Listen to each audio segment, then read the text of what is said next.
اچھا، یہ جو انکساری ہے نا مزاج میں، یہ اللہ کو اس قدر پسند ہے کہ وہ آدمی جس کا بنی اسرائیل کے حوالے سے امام جعفر صادق نے ایک جگہ ذکر کیا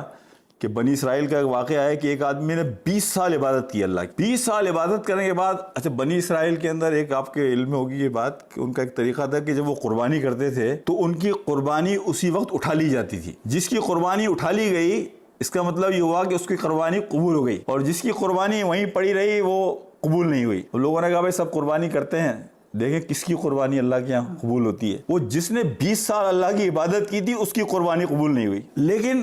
اس نے اللہ کے سامنے ہاتھ اٹھا کر یہ بات کہی، یا اللہ مجھے معلوم ہے کہ 20 سال جو میں نے تیری عبادت کی نا وہ بالکل کمزور عبادت تھی، یعنی جو عبادت کا حق ادا مجھے کرنا چاہیے تھا وہ میں حق ادا نہیں کر سکا. تو میرے ساتھ جو ہوا یہ بالکل ٹھیک ہوا، میرے ساتھ یہ ایسے ہی ہونا چاہیے تھا، اس لیے کہ میں نے تیری عبادت کا حق ادا نہیں کیا. روایت میں آتا ہے کہ جو بنی اسرائیل میں اللہ تعالیٰ کا ایک کمیونیکیشن کا ذریعہ تھا کہ اللہ نے اسے یہ بات پہنچائی کہ اللہ کو تیری 20 سال کی عبادت کے مقابلے میں یہ جو تیری انکساری ہے نا چند لمحوں کی، کہ تو نے کہا کہ اللہ 20 سال کی عبادت کچھ بھی نہیں تھی،